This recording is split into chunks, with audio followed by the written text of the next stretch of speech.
Well, President Barack Obama has met with police chiefs from cities in the U.S. where mass shootings have occurred. He wants their support for a review of the country's gun control policy.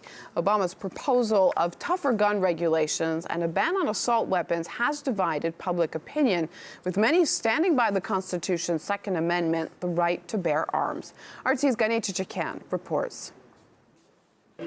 White House proposals to regulate gun sales stir a wave of protest among those who believe the Second Amendment of the Constitution is in danger. It's our amendment, a right to have bear arms. It is a God-given right.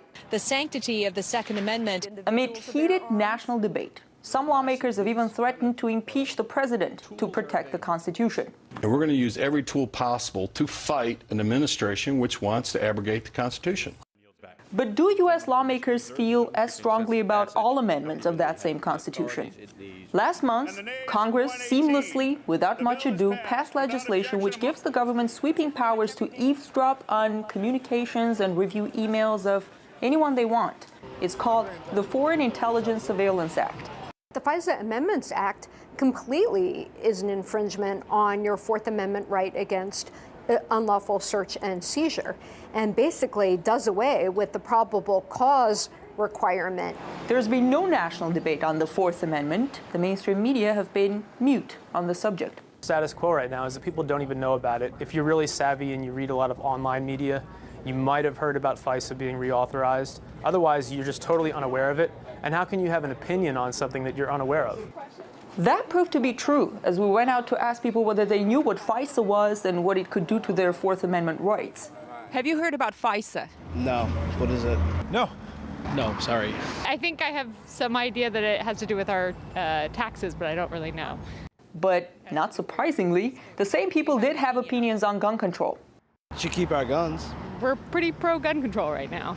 The government spying bill is not the only legislation that's sneaked under the radar of public debate. Indefinite detention of Americans without trial, made legal, is seen by many lawyers as a blatant violation of the Fifth Amendment, which guarantees due process. That was something that should have been discussed in the presidential debates, and people were begging the moderators to mention this. It was never mentioned.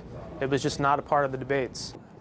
The Constitution may be sacred to many in the U.S., but it seems in Washington to bypass it, it's enough to say two magic words: national security. The bill is passed. These bills, I feel like all that has to happen is literally, like Dianne Feinstein waves a letter and says national security, and the fear-mongering begins and shuts down any kind of debate. Yet we're having a freewheeling debate on guns. Some argue it's money that keeps the gun debate at the forefront. The National Rifle Association reportedly spent around $24 million on congressional elections last year, and even more on lobbying. To an extent when, even as the majority of Americans, as polls show, support some regulation on guns, gun enthusiasts believe no substantive legislation will be passed by the Congress. He is not going to be able to get anything through Congress.